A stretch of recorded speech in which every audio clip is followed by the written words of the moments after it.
नमस्कार। राष्ट्र, राष्ट्रियता, सभ्यता र संस्कारको संगम वाग्मती टेलिभिजनको समाचारमा स्वागत छ। म रेखा श्रेष्ठ। प्रारम्भमा मुख्य समाचार। बाल प्रज्ञा प्रतिष्ठान बनाउने राष्ट्रपति विद्यादेवी भण्डारीको चाहना। बालबालिकाको क्षेत्रमा काम गरिरहेका संस्थाहरूलाई त्यसमा चासो राख्न आग्रह। नेपाललाई सन् 2026 सम्म विकासोन्मुख राष्ट्रमा स्तरोन्नति गर्ने प्रधानमन्त्री शेरबहादुर देउवाको भनाई। पूर्वाधार विकासलाई प्राथमिकता दिएर काम गरिरहेको दावी। आयातलाई प्रतिस्थापन गर्न नसके देशको अर्थतन्त्र सुधार गर्न नसकिने उद्योग वाणिज्य तथा आपूर्ति मन्त्री बढीको भनाई। उत्पादन र उपभोग बढाउन नसके अर्थतन्त्र धराशायी हुने दावी। पाकिस्तानमा बाढीमा परि गत 24 घण्टामा थप 54 जनाको मृत्यु। बाढीबाट सबैभन्दा बढी पाकिस्तानको दक्षिणी प्रान्त सिन्ध प्रभावित। र गण्डकी प्रदेशमा आयोजना हुने नवराष्ट्रिय खेलकुदको खेल तालिका र खेल तय। नवराष्ट्रिय खेलकुद असोज 28 देखि कार्तिक 3 गतेसम्म आयोजना हुने।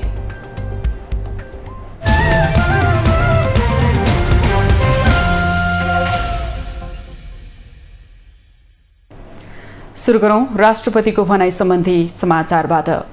राष्ट्रपति विद्यादेवी भण्डारीले बाल प्रज्ञा प्रतिष्ठान बनाउने चाहना व्यक्त गर्नुभएको छ। 58औं राष्ट्रिय बाल दिवसको अवसर पारेर बुधबार राष्ट्रपति भवन शीतल निवासमा आयोजित बालबालिकाहरूसँगको अन्तर्क्रियामा उहाँले बालबालिकाहरूको साहित्य र कला प्रस्फुटन गराउनका लागि छुट्टै प्रतिष्ठान बनाउने चाहना व्यक्त गर्नुभएको हो।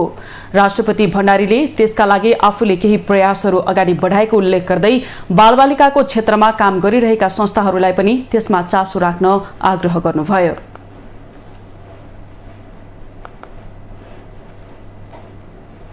सम्बन्धी हामीले छुट्टै प्रज्ञा प्रतिष्ठान पनि बाल प्रज्ञा प्रतिष्ठान पनि बनाउनुपर्छ भन्ने पनि हामीले सोच राखेर केही प्रयासहरू अगाडि बढाएका छौँ। त्यसमा नेपाल बाल सङ्गठन, किताब चरी जस्ता अरू थुप्रै चाहिँ दर्जनौँ संस्थाहरू छन् जसले राष्ट्रको भविष्य बालबालिकाप्रति दृष्टिकोण दिइरहेका छन्। त्यस अवसरमा राष्ट्रपति भण्डारीले बालबालिकाहरूलाई व्यापक अर्थमा बुझी सोही अनुसारको कार्यक्रम तय गर्न नेपाल बाल संगठनलाई पनि आग्रह गर्नुभयो। त्यस क्रममा बालबालिकाहरूले कला र साहित्यका विभिन्न विधा प्रस्तुत गरेका थिए।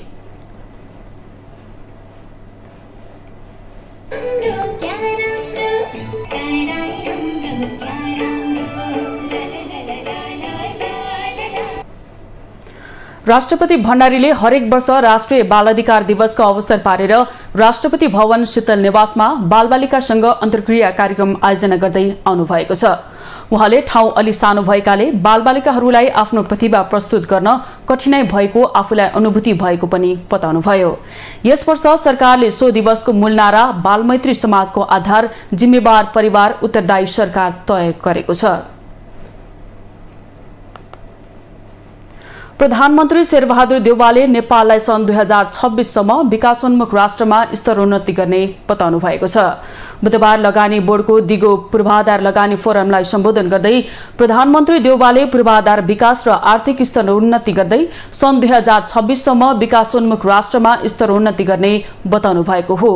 उहाँले वर्तमान सरकारले 15औं पञ्चवर्षीय योजना अनुसार पूर्वाधार विकासलाई प्राथमिकता दिएर काम गरिरहेको बताउनुभयो। प्रधानमन्त्री देउवाले सन् 2045 सम्म कार्बन उत्सर्जन शून्यमा झार्ने राष्ट्रिय नीति तथा योजना रहेको बताउनुभयो। उहाँले दिगो विकासका लक्ष्य पूरा गर्न 19 अर्ब डलर आवश्यकता पर्ने बताउनुभयो। प्रधानमन्त्री देउवाले त्यसको लागि निजी क्षेत्र तथा वैदेशिक लगानीकर्ताको सहयोगको आवश्यकता रहेको औल्याउनुभयो। उहाँले मुलुकमा पूर्वाधार विकासमा निजी क्षेत्रको महत्त्वपूर्ण भूमिका रहेको भन्दै लगानी बढाउन आग्रह गर्नुभयो। उहाँले नेपालमा सार्वजनिक निजी साझेदारी मोडलमा ठूलो लगानी गर्न सकिने अवस्था रहेको बताउनुभयो। प्रधानमन्त्री देउवाले लगानी बोर्डले 33 वटा आयोजनाको लागि 9 अर्ब डलर बराबरका योजना स्वीकृति गरेको भन्दै जसमध्ये 20 वटा ठूला जलविद्युत परियोजना रहेको बताउनुभयो।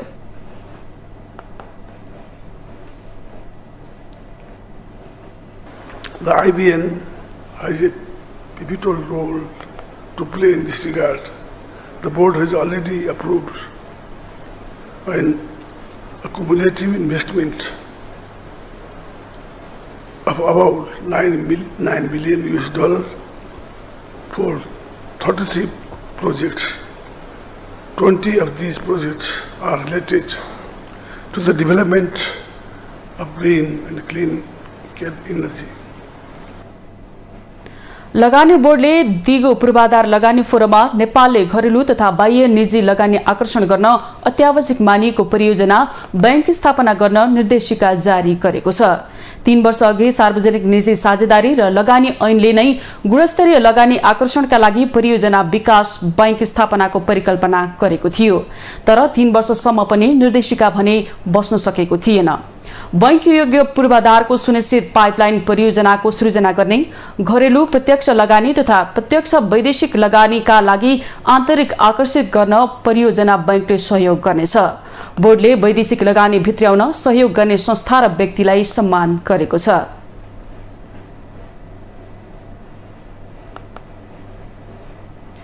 महाभियोग सिफारिस समितिले बार पदाधिकारी, अधिवक्ता र पूर्व प्रधान न्यायाधीशहरूलाई समितिमा बोलाउने भएको छ। बुधबार सिंहदरबारमा बसेको समितिको बैठकले निलम्बित प्रधान न्यायाधीश चोलेन्द्र शमशेर जबराले बयानका क्रममा नाम लिएका पूर्व प्रधान न्यायाधीश, बार पदाधिकारी र न्यायाधीशहरूलाई बोलाउने निर्णय गरेको हो। समितिको बैठकपछि बोल्दै महाअभियोग सिफारिस समितिका प्रवक्ता लक्ष्मी प्रसाद गौतमले समितिले अहिले को कसलाई बोलाउने भनेर नाम संकलन गरिरहेको बताउनुभयो। उहाँले बिहीबार बस्ने समितिको बैठकमा विभिन्न समयमा अधिवक्ता, बार पदाधिकारी र पूर्व प्रधान न्यायाधीशहरूलाई बोलाउने समय निर्धारण गर्ने बताउनुभयो। सचिवलाई तोक्दाखेरि निर्विवाद हुन्छ भनेर प्रस्ताव गर्यो, त्यसमा निर्विरोधै भयो। प्रधान न्यायाधीश जबराले न्यायाधीश, पूर्व प्रधान न्यायाधीश, नेपाल बार, सर्वोच्च बार, वरिष्ठ अधिवक्ता र अधिवक्ताहरूको नाम लिएका थिए। उनीहरू सबैलाई बोलाउन पत्राचार गर्ने निर्णय बैठकले गरेको छ। निर्वाचन आयोगले निर्वाचनको नयाँ प्रक्रिया सुरु हुनु अघि 2074 सालमा प्रतिनिधि सभा सदस्य र प्रदेश सभा सदस्यको बन्द सूचीमा नाम भएका व्यक्तिहरूको पद स्वत रद्द हुने गरी कानूनी प्रक्रिया अगाडि बढाउने तयारी गरेको छ। बुधबार राजनीतिक दलका प्रतिनिधिहरूसँगको परामर्शपछि प्रमुख निर्वाचन आयुक्त दिनेश कुमार थपलियाले असोज 2 गते अघि नै 2074 सालमा प्रतिनिधि सभा सदस्य र प्रदेश सभा सदस्यको बन्द सूचीमा नाम रहेकाको पद रद्द हुने गरी प्रक्रिया अघि बढाउने जानकारी दिनुभएको हो। उहाँले सांसदको कार्यकालको बारेमा आयोग स्पष्ट रहे पनि त्यसको स्पष्ट व्याख्या कतै नरहेकाले दलहरूसँग छलफल गरिएको बताउनुभयो। उहाँले दलहरूसँगको छलफलमा अर्को कार्यकालको निम्ति नयाँ बन्द सूची लिएपछि पुरानो बन्द सूची कुनै तरिकाबाट निष्क्रिय गर्ने प्रक्रियामा जानुपर्ने निष्कर्ष निस्किएको बताउनुभयो। उहाँले आयोगले निर्वाचन आयोग ऐन 2073 को दफा 49 र प्रतिनिधि सभा सदस्य तथा प्रदेश सभा सदस्य निर्वाचन ऐनको दफा 64 लाई आधार मानेर उपयुक्त निकास दिने पनि स्पष्ट पार्नुभयो। अब निर्वाचन आयोगले निर्वाचन आयोग ऐन 2073 को दफा 49 को प्रयोग गरेर र प्रतिनिधि सभा सदस्य तथा प्रदेश सभा सदस्य निर्वाचन ऐनको दफा 64 लाई प्रयोग गरेर यसलाई उपयुक्त निकास दिन्छ। अर्थात् नयाँ प्रक्रिया प्रारम्भ हुनु अगावै ती पुराना उम्मेदवारीहरू स्वतः रद्द गर्ने गरी यसलाई हामीले अगाडि बढाउँछौँ। प्रमुख निर्वाचन आयुक्त थपलियाले निर्वाचनमा कुनै पदमा रहेको राजनैतिक व्यक्ति कुनै ठाउँको उम्मेद्वार बनेमा सार्वजनिक स्रोत साधनको प्रयोग नगरिकन आफ्नो प्रचार प्रसार गर्न पाउने व्यवस्था गर्ने बारे छलफल भइरहेको बताउनुभयो। उहाँले मन्त्रीहरूलाई निर्वाचन प्रचार प्रसारमा जाँदा सार्वजनिक स्रोत साधनको प्रयोग हुन नदिने तर निर्वाचनमा भाग लिने हकबाट रोक्न नहुने धारणाहरू आइरहेको त्यसबारे आयोग परामर्शमा रहेको बताउनुभयो। निर्वाचनमा सबै उम्मेद्वार बराबर हुने भएकोले कसैलाई सार्वजनिक स्रोत साधनको प्रयोग गर्न दिने र कसैलाई नदिने भन्ने पक्षमा आयोग नरहेको पनि उहाँले बताउनुभयो। उहाँले स्थानीय तहको निर्वाचनमा प्रयोग भएकै आचार संहितालाई थप व्यावहारिक बनाउँदै कार्यान्वयनमा ल्याउने बताउनुभयो। अलिकति पदमा बसेर स्रोत साधनको प्रयोग गरेर जति प्रयोग नगर भन्दा पनि आँखा छलेर अनेक तरिकाबाट गर्ने र अर्को उम्मेदवार चाहिँ सोही अवस्थाको नहुने अवस्थालाई अन्त्य गरौँ भन्ने आयोगको बुझाइ हो। यो विषयमा कुनै निर्णय भएको छैन। हामी अहिले पनि यो निर्वाचनको स्वच्छता, स्वतन्त्रता, निष्पक्षतालाई कायम गर्ने गरी नै जानुपर्छ भन्ने प्रक्रियामा छ। प्रमुख निर्वाचन आयुक्त थपलियाले आयोगले विक्रम सम्वत 2074 सालको समानुपातिक निर्वाचन प्रणालीको प्रतिनिधि सभा र प्रदेश सभाको बन्द सूचीमा भएका उम्मेद्वारहरूलाई के गर्ने भन्ने विषयमा निर्णय गर्न आज राजनीतिक दलका प्रतिनिधिसँग छलफल गरेको हो। चीनले नेपालसँगका तातोपानी र रसुवागढी नाका तत्कालै खोल्ने भएको छ। राष्ट्रपति विद्यादेवी भण्डारीसँगको शिष्टाचार भेटवार्ताको क्रममा चिनिया राष्ट्रिय जनकांग्रेसका अध्यक्ष ली चान्सुले दुवै नाका तत्कालै खुल्ने जानकारी दिनुभएको राष्ट्रपति कार्यालयले जनाएको छ। नाका पूर्ण रूपमा खुलेको जानकारी केही दिनमै नेपालका लागि चीनका राजदूतले दिने पनि चान्सुले राष्ट्रपति भण्डारीलाई बताउनु भएको थियो। महामारीका कारण नाका बन्द गर्नु परेको उल्लेख गर्दै उहाँले अब महामारीबाट बच्दै नाका पहिलेकै अवस्थामा जस्तै सञ्चालन हुनेमा ढुक्क रहन चान्सुले आग्रह गर्नुभएको छ। यस्तै विश्व परिघटनामा बदलाव आउँदा र धेरै चुनौती थपिँदा पनि नेपाल एक चीन नीतिप्रति प्रतिबद्ध रहेकोमा खुशी व्यक्त गर्दै अध्यक्ष चान्सुले नेपाललाई चीन र चिनिया नागरिकको उच्च सम्मान रहेको पनि बताउनु भएको थियो। यस्तै नेपालमा आन्दोलनबाट उदाएकी एक महिला राष्ट्रपतिमा निर्वाचित भएको विषय चीन र विश्वका अरू देशका लागि पनि प्रेरणाको विषय भएको अध्यक्ष चान्सुले बताउनु भएको थियो। राष्ट्रपति भण्डारीले पनि चीनले नेपाललाई गर्दै आएको सहयोग र देखाएको सद्भावप्रति धन्यवाद दिनुभएको छ। चिनिया राष्ट्रपतिको नेपाल भ्रमणले विश्वको ध्यान तानेको भन्दै उहाँले दुई पक्षीय बीच भएका सम्झौताको कार्यान्वयनमा जोड दिनुभएको छ। भूकम्प र कोरोना महामारीबाट उठ्न चीनको सहयोग निकै महत्त्वपूर्ण रहेको भन्दै राष्ट्रपति भण्डारीले आउँदा दिनमा पनि नेपाल चीन सम्बन्ध यस्तै सुमधुर रहिरहने विश्वास व्यक्त गर्नुभयो। त्यसअघि बुधबार बिहान 9:30 बजे अध्यक्ष ली सहितको चिनिया प्रतिनिधि मण्डलले भक्तपुर दरबार क्षेत्रमा भूकम्पपछिको पुनर्निर्माण परियोजनाहरूको अवलोकन र निरीक्षण गरेको थियो।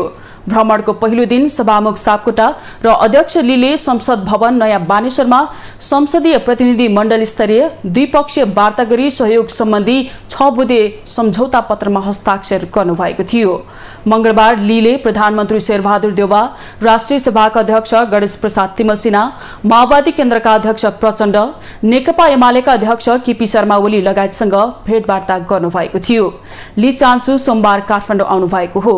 सोही दिन लीले सभामुख अग्नि सापकोटासँग भेटवार्ता गर्नुभएको थियो। राष्ट्रपतिलाई भेटेपछि आज पनि सभामुख सापकोटालाई भेट गर्नुभयो। ली सभामुख सापकोटाकै निमन्त्रणामा नेपाल आउनुभएको हो। चिनिया जनकांग्रेस अध्यक्ष ली नेतृत्वको प्रतिनिधि मण्डल बिहिबार बिहान काठमाडौँबाट दक्षिण कोरिया प्रस्थान गर्नुहुनेछ। समाचारमा एकैछिन विश्राम।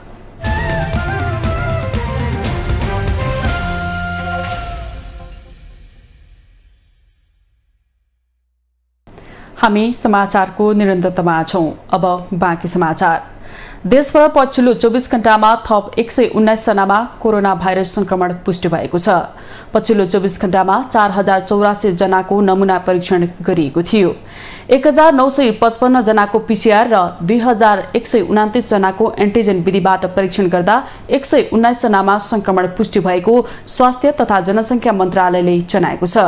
बुधबार 130 जना संक्रमित संक्रमण मुक्त भएका छन् भने देशभर 2191 जना सक्रिय संक्रमित रहेका छन्। त्यस्तै 24 घण्टामा कोरोनाका कारण कसैको पनि मृत्यु नभएको मन्त्रालयले जनाएको छ।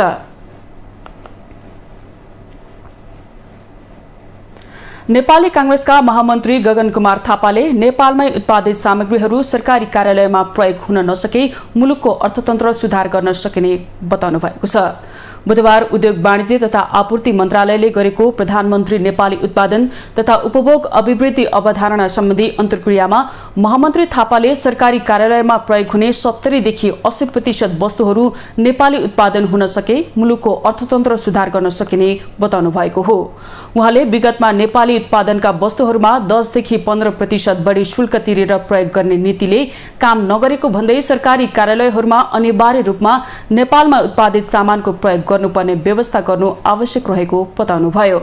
महामन्त्री थापाले सरकारी कार्यालयहरूमा 1 वर्षमा प्रयोग हुने सम्पूर्ण सामानको 70 देखि 80% नेपाली वस्तु प्रयोग गर्न सके नेपाली उत्पादन उद्योग फस्टाउने र मुलुकभित्र नै उत्पादकत्व बढ्ने उल्लेख गर्नुभयो। उहाँले नेपाल प्रहरी, नेपाली सेना, सशस्त्र प्रहरीले प्रयोग गर्ने जुत्ता, सरकारी कार्यालयहरूमा प्रयोग गर्ने फर्निचर र नेपाल नै प्रयोग गर्न मन्त्रालयलाई सुझाव दिनुभयो।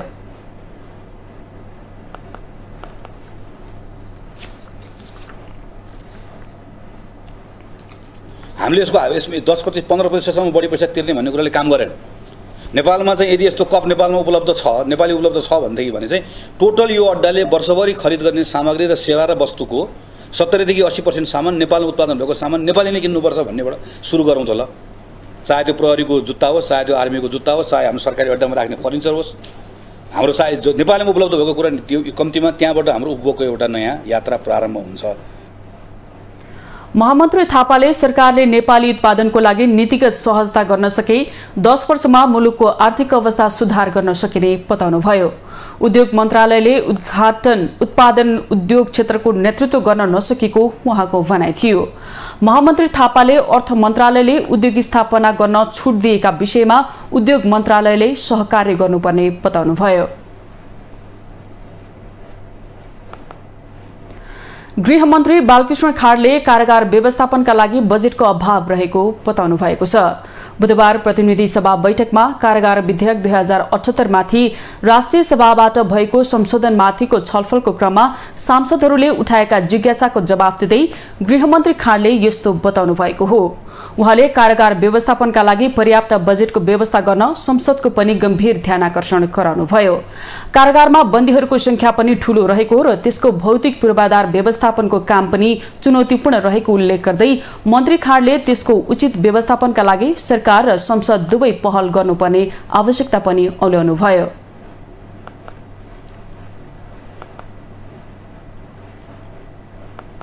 कैद बिनाको व्यवस्थाले कारागारभित्र मैले आफ्नो आचरण सुधारेँ भने मेरो कैद बिना हुन्छ भन्ने त्यहाँको बन्दीहरूलाई पनि त्यो मानसिकता हुन्छ। त्यसले जेल व्यवस्थापनलाई पनि मद्दत पुर्याउनेछ। त्यसको साथसाथै त्यहाँभित्र सुध्रिएपछि बाहिर आएर समाजलाई पनि सकारात्मक प्रभाव पार्न सक्नुहोला। यसै मकसदले कैद बिनालाई अझै व्यवस्थित गर्न खोजिएको छ। गृहमन्त्री खाडले कारागारलाई सुधार गृहको रूपमा रूपान्तरण गर्ने कोसिसलाई सार्थक बनाउने गरी सो विधेयकले कैद मिनाहाको प्रावधानलाई पनि अझै खुकुलो बनाएको बताउनुभयो। विधेयकमा कारागारमा रहेका बन्दीहरूको सिप र क्षमतालाई मुलुकको उत्पादनसँग जोड्ने मनसाय पनि रहेको उहाँको भनाइ थियो।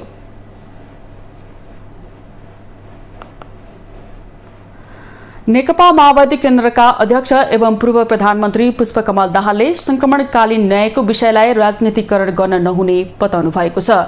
मंगलबार सिंहदरबारमा बसेको कानून न्याय तथा मानवाधिकार समितिको बैठकमा अध्यक्ष दाहालले बेपत्ता पारिएका व्यक्तिको छानबिन, सत्य निरूपण तथा मेलमिलाप आयोग ऐन 2071 लाई संशोधन गर्न बनेको विधेयकलाई सहमतिकै आधारमा अघि बढाइनुपर्ने बताउनुभयो। उहाँले संक्रमणकालीन न्यायको विषयमा राजनीतिक आग्रह पूर्वाग्रह हुन नहुने बताउनुभयो। अध्यक्ष दाहालले संक्रमणकालीन न्यायको विषयमा राजनीतिक आग्रह पूर्वाग्रह आउनु भनेको देश र लोकतन्त्रको लागि राम्रो नहुने उल्लेख गर्नुभयो। उहाँले विधेयकमा केही शब्दका बारेमा विवाद देखिएको उल्लेख गर्दै त्यसमा जित वा हारतिर नगई सबैलाई मान्य हुने गरी अघि बढ्न आवश्यक रहेको बताउनुभयो। अरु विषयमा हाम्रा डिबेट हुन सक्छन्, विवाद हुन सक्छन्, तर यो त यस्तो ऐतिहासिक र युगान्तकारी विषय हो जुन अन्तर्गत नै हामी संघीय लोकतान्त्रिक गणतन्त्र हुँदै आज हामी यो प्रक्रियामा अगाडि बढिराखेका छौँ। त्यसकारण यो आग्रहभन्दा बाहिर हामी सबै जानै पर्छ। समितिको बैठकमा नेकपा एमालेका उपाध्यक्ष एवं संविधान सभा अध्यक्ष सुभाष चन्द्र नेमवाङले संक्रमणकालीन न्यायको विषय सबैको साझा विषय भएको उल्लेख गर्दै सबैले मिलेर टुङ्ग्याउनु पर्ने बताउनुभयो। उहाँले संक्रमणकालीन न्यायको विषय टुङ्ग्याउने कुरामा नेकपा एमालेको साथ र सहयोग सदैव रहने प्रतिबद्धता जनाउनुभयो। उहाँले संक्रमणकालीन न्यायको विषय निर्विवादित रूपमा सहमतिबाट नै टुङ्गिनुपर्ने बताउनुभयो। भन्ने स्पिरिट राख्ने हो भने त्यो सङ्क्रमणकालीन न्याय भएन। प्रत्येक भने यो सिद्धान्तमा हाम्रो सहमति छ। सहमति नभएको कहाँ हो र? हामीले यो विधेयक त्यही हिसाबले हामी कतिसम्म यसमा गर्ने भनेर हामी लागिरहेका छौँ। कानुन न्याय तथा मानवाधिकार समितिको अर्को बैठक आज नै अपराह्न 4 बजेका लागि बोलाइएको छ। बैठकमा सहभागी अन्य सांसदहरूले विधेयकका बारेमा दलहरूबीच व्यापक अन्तर्क्रिया गरी आज नै टुङ्गो लगाउनु पर्नेमा जोड दिनुभयो। सांसदहरूले विधेयकमा केही संशोधन आवश्यक भए संशोधन गरेर विधेयकलाई अगाडि बढाउनु पर्ने धारणा राख्नुभयो।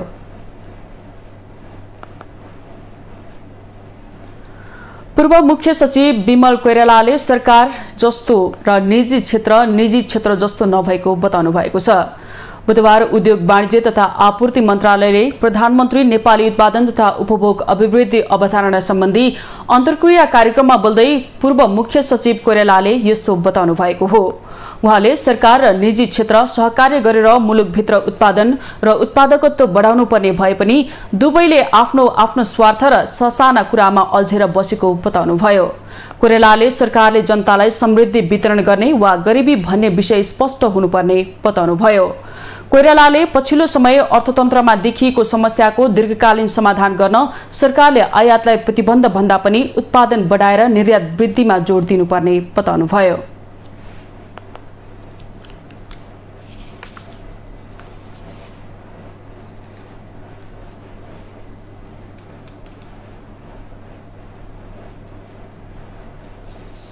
आयातमा रेस्ट्रिक्सन लाउने भन्दा निर्यात वृद्धि नै हो र खपत बढाउनलाई हामीले हाम्रा उद्योगहरूको प्रतिस्पर्धी क्षमता बढाउनु पर्यो। प्रतिस्पर्धी क्षमता बढाउनलाई हामीले प्रभावकारी संरक्षण दिएर हुन्छ कि अथवा अन्य किसिमले हुन्छ।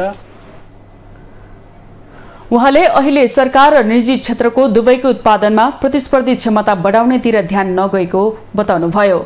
पूर्व मुख्य सचिव कोइरालाले सरकार तुलनात्मक लाभ विद्युत पर्यटन र कृषि भनेर बसे पनि तुलनात्मक लाभले केही नहुने उल्लेख गर्नुभयो। उहाँले उत्पादन र उत्पादकत्व बढाएर नेपालमा नै उपभोग हुने वातावरण सरकारले बनाउनु पर्ने बताउनुभयो।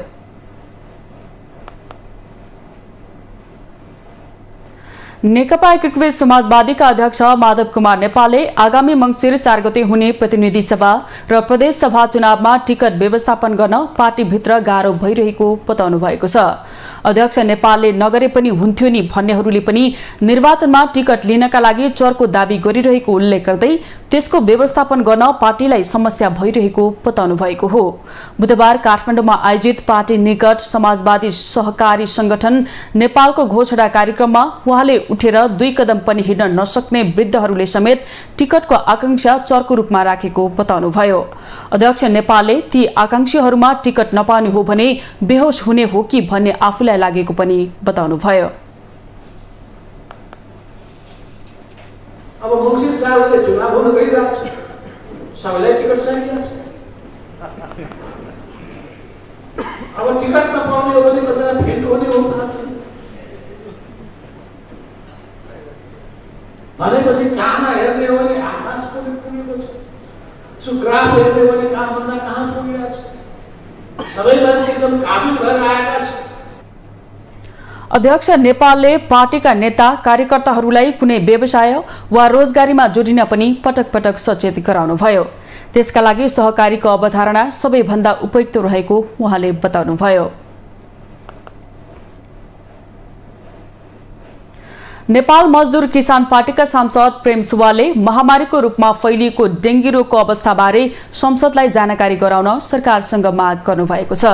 डेंगी रोगका कारण नागरिकहरूको मृत्यु हुने क्रम बढिरहेको बेला पनि स्वास्थ्य तथा जनसंख्या मन्त्रालयले नियन्त्रणका लागि प्रभावकारी कदम चाल्न नसकेको उल्लेख गर्दै सांसद सुवालले त्यसबारे संसदलाई जानकारी गराउन स्वास्थ्य तथा जनसंख्या मन्त्रालयसँग माग गर्नुभएको हो। बुधबार प्रतिनिधि सभा बैठकमा बोल्दै उहाँले सो रोग नियन्त्रणका लागि स्वास्थ्य तथा जनसंख्या मन्त्री भवानी प्रसाद खापुङले पनि नेतृत्वदायी भूमिका निर्वाह गर्न नसकेको आरोप लगाउनुभयो। सांसद सुवालले सो रोग नियन्त्रणका लागि स्वास्थ्य तथा जनसंख्या मन्त्रालयले सरसफाईको काम समेत गर्न नसकेको भन्दै असन्तुष्टि व्यक्त गर्नुभयो। जनताको मृत्यु भइरहेको छ डेङ्गुको कारण। सामान्य रोग हो यो, सरसफाइ भइदिएको खण्डमा यो रोगबाट जनताको मृत्यु हुँदैन, तर यति पनि स्वास्थ्य मन्त्रालयले गर्न नसकेको देखियो। सांसद सुवालले स्वास्थ्य तथा जनसङ्ख्या मन्त्रालयलाई आवश्यक बजेटको व्यवस्था गरे पनि यसको सदुपयोग गर्न नसकेको गुनासो पटक पटक गर्नुभयो।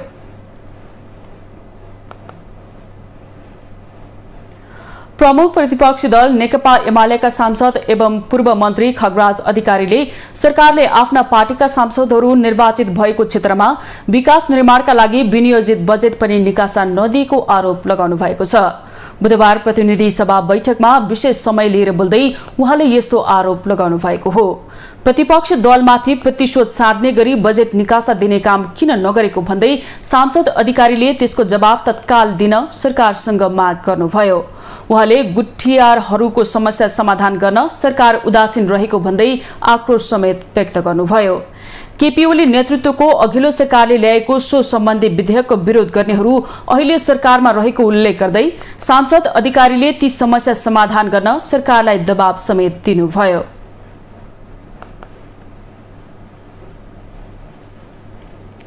देशका विभिन्न भागमा अहिले पनि गुठी समस्या छन् र ती गुठीको समस्या समाधान गर्न सरकार कुनै ध्यान दिएको छैन, उदासीन छ। र यो सरकारले हिजो गुठीको समस्या समाधान गर्न ल्याएको विधेयकलाई भड्काउन माइती घर मण्डलामा जुलुसमा सामेल हुनेहरू अहिले सत्तामा हुनुहुन्छ, उहाँ के गर्दै हुनुहुन्छ? हामी गम्भीरतापूर्वक सरकारबाट जवाफ चाहन्छौँ। सम्मान्य सभा महोदय, सांसद अधिकारीले ओली नेतृत्वको अघिल्लो सरकारले गुठी समस्या समाधानका लागि ल्याएको सो विधेयक गम्भीरतापूर्वक छलफल गरी गुठियारहरूको समस्या तत्काल समाधान गर्न पनि सरकारलाई सचेत गराउनुभयो। समाचारमा एकैछिन विश्राम।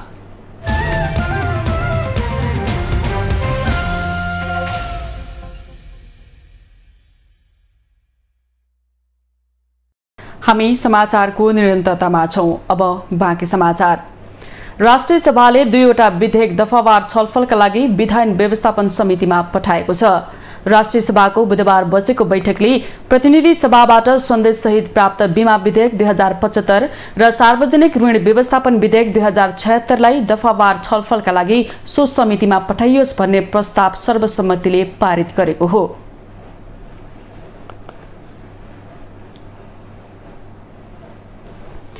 दुवै विधेयकलाई सो समितिमा दफावार छलफलका लागि पठाइयोस् भन्ने प्रस्ताव अर्थमन्त्री जनार्दन शर्माको तर्फबाट कृषि तथा पशुपक्षी विकास मन्त्री मृगेन्द्र कुमार सिंह यादवले बैठकमा पेश गर्नुभएको थियो। अध्यक्ष गणेश प्रसाद तिमल सिन्हाले निर्णयार्थ प्रस्तुत गर्नुभएको सो प्रस्ताव बैठकमा सर्वसम्मतिले पारित भएको थियो। राष्ट्रिय सभाको अर्को बैठक यही भाद्र 30 गते बिहिबार अपराह्न 2:59 बस्ने गरी बोलाइएको छ।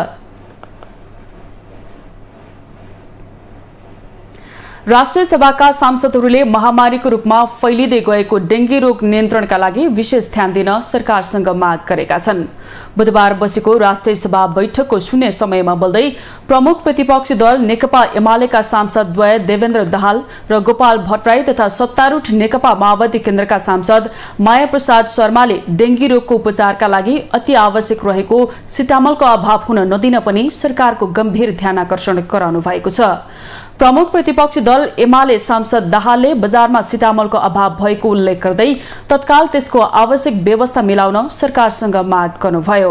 उहाँले मिटर ब्याजीहरूबाट पीडितलाई राहत दिनुको साटो सरकारले सुरक्षाकर्मी लगाएर दमन गर्ने काम गरेको भन्दै आपत्ति समेत जनाउनुभयो।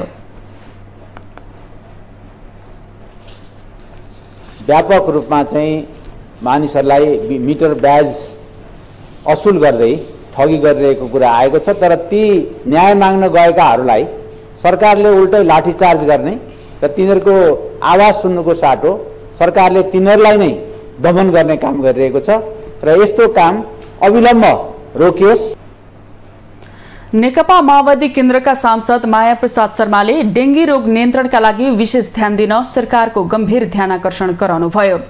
उहाँले बाढी र पहिरोबाट पीडित जनताका लागि तत्काल उद्धार र राहतको व्यवस्था गर्न पनि सरकारलाई सचेत गराउनुभयो। कोरोनासँगै डेंगु रोग भयावह स्थितिमा सिर्जना भएको छ र औषधि उपचारको निमित्त समस्या छ भनेर भन्ने समाचार आइराखेको छ र यो व्यापक रूपले फैलिँदै गएको त्यसका बारेमा सरकारले विशेष ध्यान दिनुपर्छ। बाढी पहिरोबाट पहिरोबाट जनताहरू आहत भएका छन्, त्यसको उद्धारको लागि र व्यवस्थापन खानपिनको लागि व्यवस्थापन गर्नुपर्ने देखिन्छ। एमालेका अर्का सांसद गोपाल भट्टराईले डेंगी रोगको उपचारका लागि सिटामलको समेत अभाव भएको भन्दै त्यसको आवश्यक व्यवस्था मिलाउन सरकारको ध्यानाकर्षण गराउनुभयो। तत्काल योजना बनाओस् र यसको नियन्त्रणको निम्ति प्रभावकारी कदम चालोस् भन्न चाहन्छु। खास गरेर अहिले औषधि सिटामोल समेत प्राप्त नगरेको कुरा आएको छ। यो देशव्यापी भइसकेको छ। सांसद भट्टराईले सरकारले जनताको स्वास्थ्य सुरक्षामा आवश्यक ध्यान दिन नसकेको आरोप समेत लगाउनुभयो।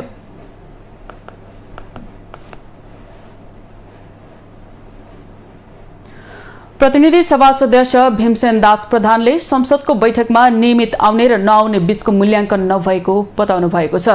बुधबार प्रतिनिधि सभा बैठकको शून्य समयमा बोल्दै सांसद प्रधानले अब बन्ने संसदमा सांसदहरूको बायोमेट्रिक प्रणालीमा हाजिर गर्ने व्यवस्था गर्न माग गर्नुभयो।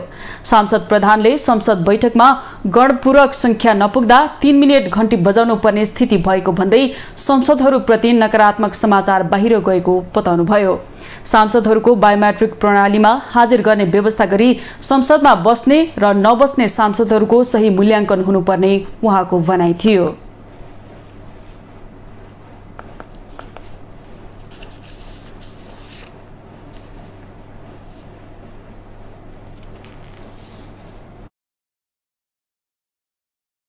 त्यस्तै सांसद मनकुमारी जीसीले आन्दोलनरत शिक्षकहरूको माग सम्बोधन गर्न सरकारको ध्यानाकर्षण गराउनुभयो।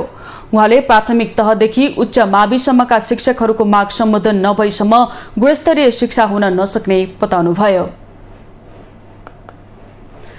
सांसद महेश बस्नेतले केही जनप्रतिनिधिहरूले साइबर क्राइमलाई आकर्षित हुने गरेर सामाजिक सञ्जाललाई दुरुपयोग गरेको आरोप लगाउनुभयो।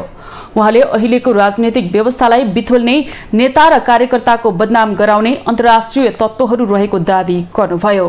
सांसद बस्नेतले काठमाडौँ महानगरले मापदण्ड मिचेको भन्दै भत्काएका संरचनाहरूको उचित समय र क्षतिपूर्ति दिनुपर्ने माग राख्नुभयो।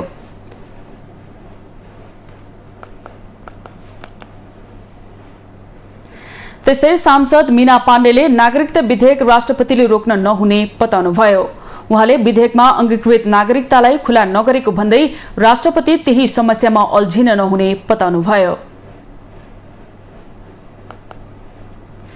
त्यस्तै सांसद एगुराज सुनुवारले निलम्बित प्रधान न्यायाधीश चोलेन्द्र शमशेर जबराले उठाएका गम्भीर सवालमा सरकार र महाभियोगमा हस्ताक्षर गर्ने सांसदहरू नबोल्दा संशय पैदा भएको बताउनुभयो।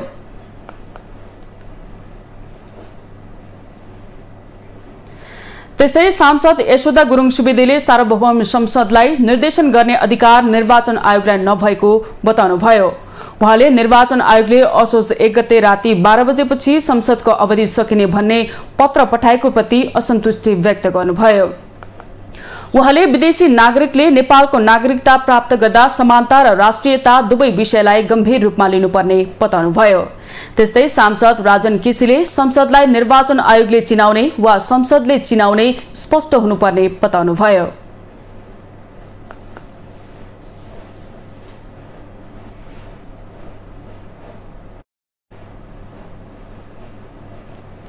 उहाँले सांसद निर्वाचित भएर शपथ नखाएसम्म संसदको कार्यकाल सुरु नहुने व्यवस्था रहेको बताउनुभयो। अब आर्थिक समाचार।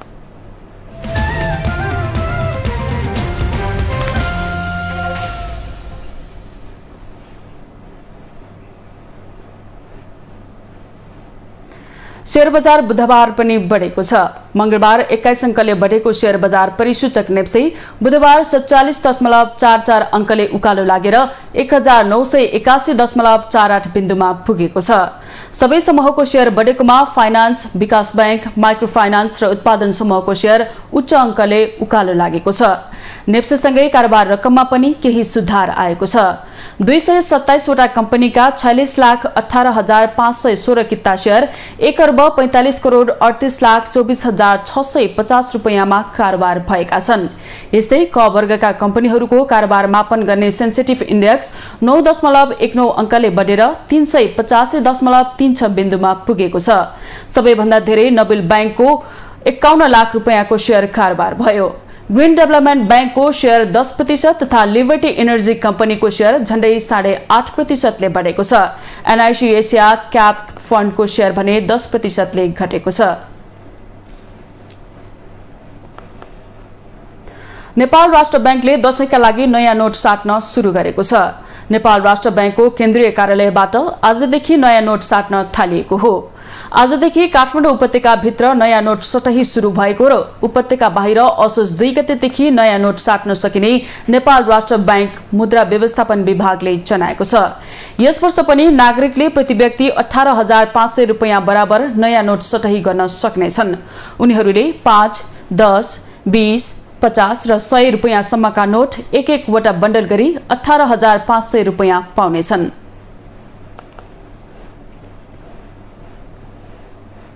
उद्योग वाणिज्य तथा आपूर्ति मन्त्री दिलेन्द्र प्रसाद बडुले आयातलाई प्रतिस्थापन गर्न नसके देशको अर्थतन्त्र सुधार गर्न नसकिने बताउनु भएको छ। बुधबार उद्योग मन्त्रालयमा प्रधानमन्त्री नेपाली उत्पादन तथा उपभोग अभिवृद्धि कार्यक्रममा बोल्दै उद्योग मन्त्री बडुले यस्तो बताउनु भएको हो। उहाँले पछिल्लो समय मुलुक आयातमा निर्भर भएको अवस्थामा उत्पादन र उपभोग बढाउन सकिएन भने देशको अर्थतन्त्र धराशायी हुने बताउनुभयो। मन्त्री बडुले सरकारले अहिले भइरहेको आयात कम गर्न नसके अर्थतन्त्रलाई माथि उकास्न नसकिने दावी गर्नुभयो। उहाँले देशको अर्थतन्त्र सुधारका लागि प्रधानमन्त्री नेपाली उत्पादन तथा उपभोग अभिवृद्धि कार्यक्रमले प्रभावकारी भूमिका खेल्ने बताउनुभयो। उहाँले नेपाल कृषिमै परनिर्भर भएको अवस्थामा समग्र अर्थतन्त्र सुधारका लागि निजी क्षेत्रको अहम भूमिका हुने बताउनुभयो। आयातमा निर्भर बन्दै गइरहेको अवस्था र निर्यात हामीले अपेक्षा गरे अनुसार बढाउन सक्ने अवस्था र यो आयातमा निर्भर हुने अर्थतन्त्रलाई उकास्नका निमित्त हामीले आफ्नो मुलुकको उद्योगलाई व्यापक रूपमा बढाउन सकेनौँ, रोजगारीका अवसर सृजना गर्न सकेनौँ र हाम्रा उत्पादित वस्तुहरूको उपभोग पनि बढाउन सकेनौँ भने आयातलाई हामी व्यवस्थापन गर्न सक्दैनौँ। यो निष्कर्ष रह्यो। मन्त्री बडुले प्रधानमन्त्री नेपाली उत्पादन तथा उपभोग अभिवृद्धि कार्यक्रमको निरन्तरताले करिब 10 वर्षमा उद्योगको क्षेत्रमा एउटा परिणाम ल्याउने बताउनुभयो। अब अन्तर्राष्ट्रिय समाचार।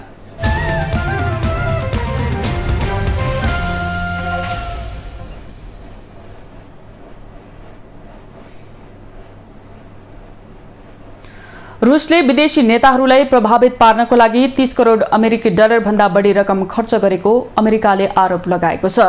रुसले सन् 2014 देखि विश्वका 24 वटा देशमा राजनीतिक नेताहरूलाई प्रभावित पार्न गोप्य रूपमा 30 करोड अमेरिकी डलर भन्दा बढी रकम खर्च गरेको अमेरिकी गुप्तचर निकायको प्रतिवेदनलाई उल्लेख गर्दै बीबीसीले जनाएको छ।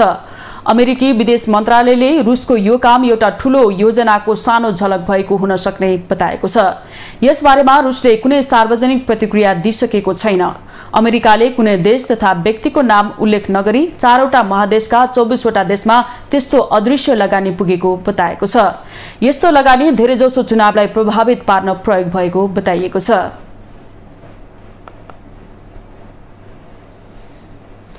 पाकिस्तानका विभिन्न भागमा अविरल वर्षासँगै आएको बाढीमा परि गत 24 घण्टामा 54 जनाको मृत्यु भएको छ। बाढीमा परि अरू थुप्रै व्यक्ति घाइते भएका छन्। बितेका 2 महिनामा पाकिस्तानमा 1481 को बाढीबाट ज्यान गएको बताइएको छ। बाढीबाट सबैभन्दा बढी पाकिस्तानको दक्षिणी प्रान्त सिन्ध प्रभावित भएको छ। सिन्धमा मंगलबार मात्र 44 जनाको ज्यान गएको हो। तीमध्ये अधिकांश बालबालिका र महिला परेको बताइएको छ। यहाँका 3 करोड 30 लाख भन्दा बढी नागरिक बाढीबाट प्रभावित भएका छन्। हजारौंको घर बाढीले बगाएको र लाखौं लाख नागरिक घरबार विहीन भएर आश्रय लिइरहेका छन्। उत्तर पश्चिमी प्रान्त खैबर पख्तुनख्वा पन्जाब प्रान्तमा पनि बाढीले असर गरेको छ। सबैभन्दा बढी सिन्धमा र त्यसपछि बलुचिस्तान, गिलगिट र बाल्टिस्तान क्षेत्रहरू बाढीको चपेटामा परेका छन्। बाढीबाट देशको भौतिक संरचनामा पनि अकल्पनीय क्षति पुगेको यहाँका अधिकारीहरूले जनाएका छन्। बाढीले निम्त्याएको विनाशसँगै 12 अर्ब डलर भन्दा बढीको आर्थिक क्षति भएको अनुमान गरिएको छ। अब खेलकुद समाचार।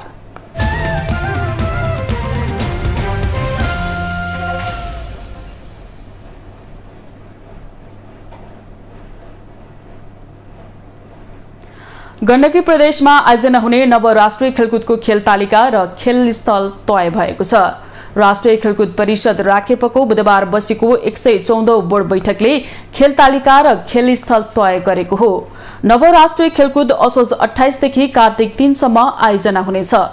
तर पुरुष क्रिकेट भने काठमाडौँमा अगाडि नै आयोजना भइरहेको छ।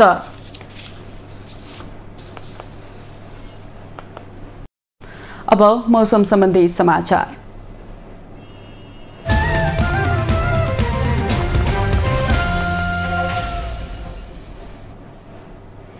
आज राति देशभर आंशिकदेखि सामान्य बदली रहनेछ।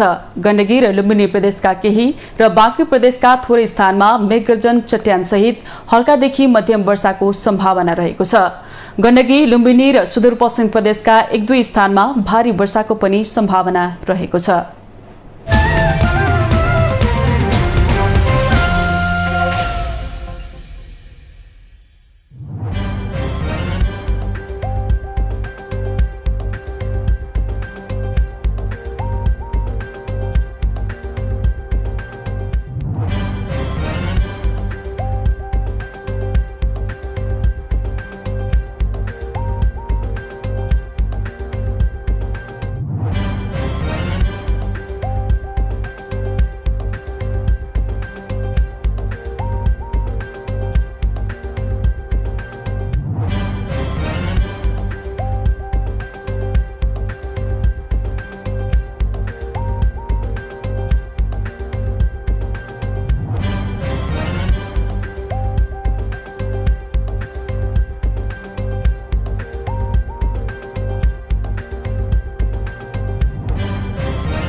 समाचारको अन्त्यमा पुनः मुख्य समाचार। बाल प्रज्ञा प्रतिष्ठान बनाउने राष्ट्रपति विद्यादेवी भण्डारीको चाहना। बालबालिकाको क्षेत्रमा काम गरिरहेका संस्थाहरूलाई त्यसमा चासो राख्न आग्रह। नेपाललाई सन् 2026 सम्म विकासोन्मुख राष्ट्रमा स्तरोन्नति गर्ने प्रधानमन्त्री शेरबहादुर देउवाको भनाई। पूर्वाधार विकासलाई प्राथमिकता दिएर काम गरिरहेको दावी। आयातलाई प्रतिस्थापन गर्न नसके देशको अर्थतन्त्र सुधार गर्न नसकिने उद्योग वाणिज्य तथा आपूर्ति मन्त्री बढेको भनाई। उत्पादन र उपभोग बढाउन नसके अर्थतन्त्र धराशायी हुने दावी। पाकिस्तानमा बाढीमा परि गत 24 घण्टामा थप 54 जनाको मृत्यु। बाढीबाट सबैभन्दा बढी पाकिस्तानको दक्षिणी प्रान्त सिन्ध प्रभावित। र गण्डकी प्रदेशमा आयोजना हुने नव राष्ट्रिय खेलकुदको खेल तालिका र खेल स्थल तय। नव राष्ट्रिय खेलकुद असोज 28 देखि कार्तिक 3 सम्म आयोजना हुँदै।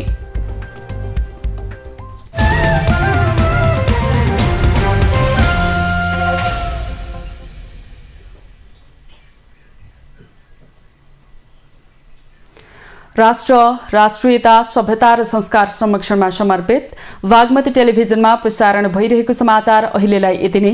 हेर्दै रहनुहोला वाग्मती टेलिभिजन। नमस्कार।